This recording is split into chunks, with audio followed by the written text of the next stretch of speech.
یقین کرو آپ کی کوئی حاجت ہو، استغاثہ امام زمانہ تمہارے دعاؤں کو ایسے قبول کراتا ہے کہ آپ تصور بھی نہیں کرتے، اس طرح امام سے قریب ہو جاتے۔ ہمیشہ رات میں سونے سے پہلے امام سے اپنے چہرے کو امام کو بتاؤ۔ آپ بولیں گے میں اپنے چہرے کو کیسے بتاؤں گا؟ بہت آسان طریقہ، صرف سلام کرو، امام تمہارے چہرے کو دیکھے گا۔ کیوں؟ آپ بولیں گے سلام کریں گے تو امام کیسے دیکھے گا؟ سلام ہی ایک ایسی چیز ہے، جب کوئی کرتا ہے تو آپ اس کو دیکھ کے جواب دیتے ہیں۔ سلام واجب نہیں ہے، جواب سلام واجب ہے۔ سمجھے میری بات؟ آپ کسی کو بھی سلام کرو محفل میں، وہ آپ کو آپ نے کہا السلام علیکم تو وہ آپ کو دیکھے گا، دیکھے کہے گا کہ علیکم السلام، منہ پھیر کے جواب نہیں دے گا۔ منہ پھیر کے جواب دینے کا مطلب یہ کہ صاحب اخلاق نہیں ہے، اخلاق کی بات نہیں ہوتی۔ اخلاق یہ ہے کہ آپ دیکھ کے جواب دو، اجنبی بھی ہو تو لیکن دیکھ کے جواب دیتے۔ اور امام سے بڑا صاحب اخلاق کوئی نہیں ہوتا۔ رات میں روز امام سے اپنے رشتے کو بناؤ۔ آپ سوچو میں آپ کو کیا بول رہا، رات اور صبح میں اگر تم نے رات میں اپنے چہرے کو، میرا چہرہ اس قابل نہیں ہے، میرا چہرہ بالکل اس قابل نہیں ہے، میں گناہگار ہوں کہ مولا مجھے دیکھے، لیکن ایک چیز ہے سلام کے ذریعے امام تم کو دیکھے گا، اور پھر رات بھر تم پروٹیکشن میں آؤ گے، اور صبح میں اٹھ کے بھی اگر تم نے امام کو سلام کیا تو پھر امام دیکھے گا، دن تمہارا پیسفل گزرے گا۔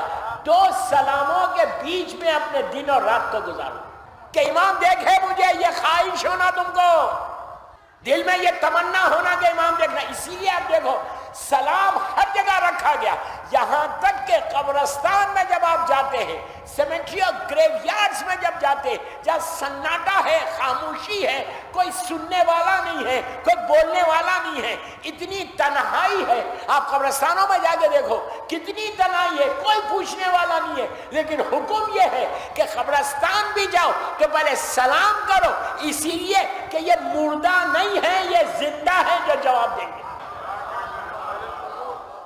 آپ سمجھے میری بات؟ سوچو میں کیا بول رہا ہوں آپ سے، اتنا ضروری ہے سلام، اسلام میں زور ہے سلام کا کہ، اور پھر جب آپ مردوں کو سلام کر رہے ہیں تو اپنے امام کو کرو نا۔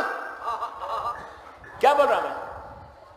ہر آدمی سے رشتے کو مت بناؤ، امام سے رشتے کو، اس رسی کو مضبوط کر لو کہ جس رسی کے ذریعے تمہاری بخشش ہوگی۔ صلوات پڑھ لے محمد والا۔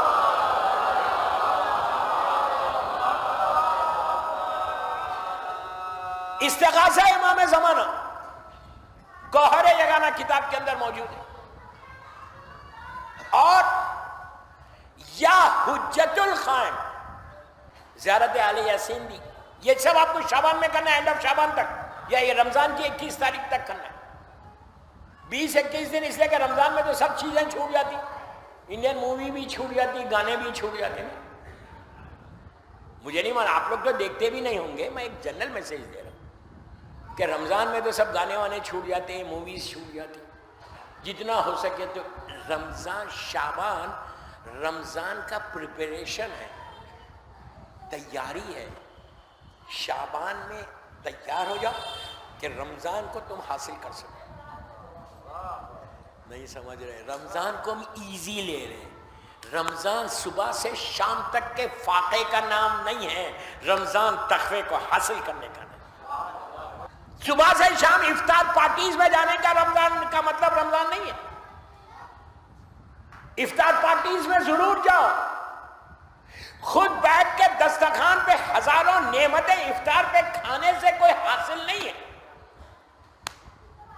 رمضان کو اگر صحیح معنی میں تم حاصل کرنا چاہتے اپنے دسترخوان پہ ہر آدمی کو بول رہا، لڑکا لڑکی کو بھی بول رہا، عورت مرد کو سب کو بول رہا کہ جس جس شہر میں جس جس جگہوں پہ جو محلوں میں آپ رہتے، جیسے مفتی گنج میں کئی محلے ہیں، چلو میں یہی کی بات کر رہا ہوں، جب مفتی گنج میں جہاں مجلس پڑھا، مفتی گنج میں آپ کو معلوم ہوگا کہ آپ کے پڑوس میں 10 گھر ادھر، 10 ادھر، 10 ادھر، 10 ادھر، ایک جنرل بات کر کہ پورے مفتی گنج میں کوئی ایسا غریب ہے؟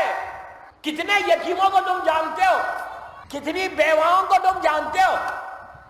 امام علی ہو، مولا حسین ہو، مولا حسن ہو، چھوٹا امام، ہر امام کو معلوم تھا راتوں کی تاریکی میں روٹیوں کا انبار پشت پہ ڈال کر یتیموں اور بیواؤں کی زنجیریں ہلاتا تھا۔ علی جیسا بندہ صرف بولنے سے علی والے نہیں بنتے، صرف بولنے سے میں امام علی کا شیعہ نہیں بنتا۔ Practically we have to work for امام، ہم کو کام کرنا ہے۔ تو اگر آپ رمضان میں بہترین ایصال ثواب کرانا چاہتے، بہترین وہ عمل کرنا چاہتے کہ زمانے کا امام تم سے راضی ہو جائے، میں ریکویسٹ کر رہا عورتوں کو بول رہا، ان کو بول رہا، پورا لکھنؤ سن رہا کہ تم کیا کرو، عورتوں کو بول رہا افطار میں اپنے شوہر اپنے بچوں کے لیے ہزاروں نعمتیں بناؤ، اور اگر آپ یہ چاہتے کہ آپ کا رزق ہمیشہ کھلا رہے آئندہ رمضان تک، تو اس رمضان میں کچھ غریب یتیموں کو دیکھو کہ تمہاری رزق میں سے، تمہاری افطاری میں سے ان یتیموں کا بھی پیٹ بھرو۔ کتنے ایسے یتیم میں جانتا کہ صبح چولہا سلگتا ہے تو شام میں چولہا نہیں سلگ سکتا، ایک روٹی ہے، 2 بچے ہیں، یہ تمہارا فرض ہے۔ ایصال ثواب یہ ہے، خالی بیٹھ کے واہ واہ کرنا ایصال ثواب نہیں، یہ ایصال ثواب ہے، یہ سیرت معصومین ہے، یہ امام زمانہ کو تو خوش کرے گی کہ تمہارے ڈائننگ ٹیبل پہ اتنی چیزیں افطار میں رکھی ہوئی ہیں، سب تمہاری ہیں، تمہاری گردن پہ کچھ غریبوں کا حق ہے جسے تم افطاری میں بیٹھ کے کھا رہے ہو۔ کیا کرو اس کا بہترین طریقہ؟ مثال دے رہا ہوں، جو آپ کر سکتے، میں یہ اب کچھ لوگ ہیں جو نہیں کر سکتے ہوں گے، یہاں تک کہا گیا رمضان میں ایک بھی کھجور زیادہ بول رہا میں، آدھا کھجور اگر تم کسی روزے دار کو، یتیم بیوہ کو دے گا، آدھا کھجور، اللہ تمہارے سارے گناہوں کو معاف کر کے رزق کھول دے گا۔ آپ نے بڑا ایزی لے کے سن رہے، دینے کی تو بات ہی مت کرو، لینے کی بات کرو۔ نہیں، میں لینے، آپ کے اعمال کو بڑھانے کی بات کر رہا۔ اب یہ نہیں بولنا کہ عابد بلرامی نے کہا آدھا کھجور دو تو میں آدھا ہی دوں گا، کیا بول رہا یار، یہ نہیں کرنا۔ 10 دو، 20 دو، 50 دو، جو تمہاری ایفورٹ کر سکتے۔ مثال کے طور پہ تمہیں 10 کلو چاول، 10 کلو آٹا، مثال دے رہا، کچھ ڈالیں، رمضان شروع ہونے سے پہلے کہ کم از کم 10 دن 15 دن تمہارے غریب، حسین کے یتیم، سیدانیہ، اولاد فاطمہ، ان کے افطار کے وقت ان کے بچوں کے لیے افطار کا انتظام ہو جائے۔ ہر گھر سے جو تم اگر چاہتے کہ سال بھر تمہارا رزق کھلا رہے، یہ امام علی کی سیرت ہے، یہ عابد بلرامی یوں ہی نہیں بول رہا۔ جب میرے مولا کو نجف اشرف میں، اللہ ہم کو مولا کی زیارت نصیب کرے، نجف اشرف میں جب میرے مولا کو حسنین، مولا عباس اور سارے خاندان بنی ہاشم کے مولا کو لحد میں لٹا کر، میری طرف دیکھو، لٹا کے جب واپس آ رہے تھے، مولا کی لحد بن گئی، واپس آ رہے تھے، چند قدم آگے بڑھے، ایک پتلی گلیاں، خریا، تو مولا حسن کے کانوں میں، اور جتنے لوگ تھے نا صاحب، ان کے کانوں میں کسی کے تڑپنے کی، رونے کی آواز آ رہی تھی۔ آپ اور میں ہوتا، باپ کو دفن کر کے آ رہا، اور علی جیسا باپ، میں آگے بڑھ گیا تھا، لیکن حسن بھی علی کا بیٹا ہے۔ رک گئے ایک لمحے کے لیے، غور سے سنو، رک گئے ایک لمحے کے لیے، مولا حسن رکے تو مولا حسین بھی رکے، پورے بھائی پورے رک گئے، 18 بھائی تھے، سب رک گئے۔ مولا حسین ایک لمحہ سنی آواز، مولا حسین مڑے اس آواز کی طرف، آگے بڑھتے رہے، پورا یہ چھوٹا سا قافلہ مولا کو دفن کر کے رمضان میں، 21 رمضان کی صبح میں اس آواز کے سمت چلا۔ جب قریب جاتے گئے تو آواز بڑھنے لگی، جب بالکل قریب ہو گئے تو دیکھا کہ چھوٹا سا روم ہے، حجرہ ہے، اس میں ایک اپائج ایک غریب اپاہج جس کی بینائی بھی بہت کم ہو گئی، لیٹا ہوا ہے، ہاتھ اور پیر میں برابر طاقت بھی نہیں، ایک ہی جملہ بول رہا، اے آنے والے 3 دن سے میں بھوکا ہوں، آنے والے کہاں چلا گیا؟ کیا تم مجھ سے ناراض ہو گیا؟ تو کہاں چلے گیا؟ مولا حسن قریب گئے، جا کے پوچھا، جب بیٹھ گئے مولا ان کے ساتھ سارے لوگ بیٹھ گئے۔ اب سوچو کتنا خوش نصیب انسان تھا کہ حسنین بیٹھے ہوئے تھے۔ تو مولا حسن نے پوچھا، یہ بتا کس کو پکار رہا؟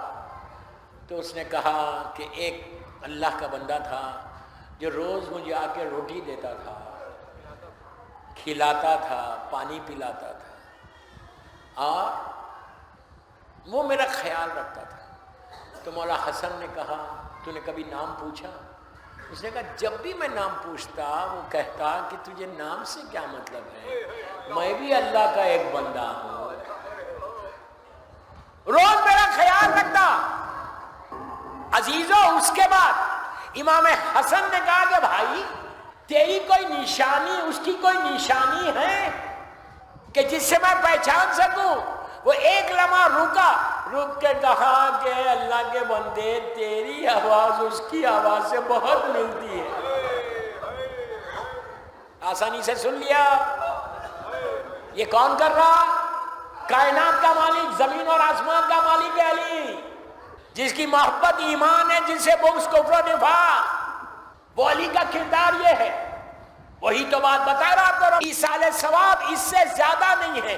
دوستوں میں آپ سے آپ میری بات پہ یقین کرو، اگر تم نے رمضان میں روزانہ کسی کو، میں یہ نہیں بول رہا کہ 1000 روپے کا کھانا کھلاؤ، میں یہ نہیں بول رہا کہ اتنا دو، میں بول رہا آدھا کھجور جو تم ایفورٹ کر سکتے، وہ رمضان میں ہر گھر سے مسجد تو بھیجتے، مجھے پتا کہ مومنین مسجد کو افطاری بھیجتے، لیکن ہر یتیم مسجد نہیں آتا، ہر بیوہ مسجد نہیں آتی۔ میری خواہش آپ سے ہے کہ چیک کرو، میں صرف مفتی گنج کی بات کر رہا، چیک کرو اگر کوئی غریب ہے، اور یہ بھی نہیں کرنا کہ اگر تم نے جا کے اس کا رمضان کا پیسے دے دیے، اناج دے دیا، اور پھر آپ پورے مفتی گنج میں بول رہے کہ میں نے اس کی مدد کی، یہ کبھی نہیں کرنا۔ عزت کے ساتھ اس ہو سکتا تمہارے روزوں کی قبولیت ان یتیم بچوں کی بھوک کو ختم کرنا، یہ ایصال ثواب ہے۔ یہ وہ عمل ہے جس سے تمہارا امام راضی ہوگا، یہ وہ عمل ہے جس سے تم امام سے قریب ہوگے۔ یہ کام کرو۔ ابھی مجھے بہت خوشی ہوئی، اس بچے نے بہترین سوز اور سلام پڑھا، مجھے بہت اچھا لگا۔ ہی از ویری کانفیڈنٹ بوائے، اللہ اس کی زبان میں لہن داؤدی عطا کر۔ میں تم سے یہ بول رہا بیٹا، very good, keep it up. میں اس بچے کے ماں باپ کو دعا دیتا ہوں کہ اس بچے نے، آئی تھنک ابھی تو یہ 10-12 سال، کتنی کیا ہے تمہاری؟ 13 ایئرس کی، جسٹ 13 سال۔ میں ان کے ماں باپ کو دعا دے رہا ہوں، اللہ ان کو سلامت رکھے۔ آمین تو بولو۔ کیوں؟ ہر ماں کا فرض ہے کہ اولاد کو تیار کرے کہ لشکر ایمان کا سپاہی بنے۔ یہ کتنی اچھا ایصال ثواب ہے۔ یہ بچے نے ابھی بیٹھ کے سوز بھی پڑھا، مولا کے لیے کوئی اشعار بھی پڑھے، پھر ایک مرثیے کا کچھ بند بھی پڑھے، اب پڑھتا رہے گا انشاءاللہ۔ ان کو پتا بھی نہیں، ان کے ماں باپ کو پتا بھی نہیں۔ یہ بچہ پڑھا، آپ نے داد دی، گریا کیا، اب یہ پڑھتا رہے گا، پڑھتا رہے گا۔ 20 سال، 25 سال، 30 سال، 40 سال کے بعد ان کے والدین کا انتقال ہوا۔ میں بدعا نہیں دے رہا، میں آپ کو بتا رہا 40 سال تک گیا۔ 40 سال کے بعد ان کے ماں باپ کا انتقال ہوا، ان کے ماں باپ لحد میں گئے، لحد بند ہوئی۔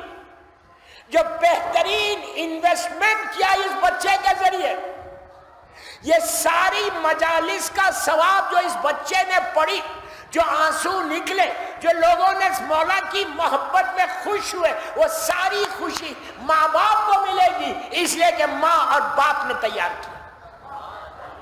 اب اس سے زیادہ انویسٹمنٹ کیا چاہیے ایصال ثواب کے لیے؟ ہر ماں کو چاہیے تیار کرے۔ کرے. ہر باپ کو چاہیے کہ اولاد کو تیار کرو. اولاد تیار ہو گئی تمہاری، دیندار ہو گئی، امام کے لشکر کا سپاہی بن گیا، تو وہ تمہاری زندگی بدل دے گی، 7 اوپر 7 نیچے بخش دے گی. یہ دعا کرو. بس دوستو، مولا آباد رکھے، سلامت رکھے، امام کو سلامت رکھے. سلامتی امام کے لیے ایک باواز والا سلوات کریں.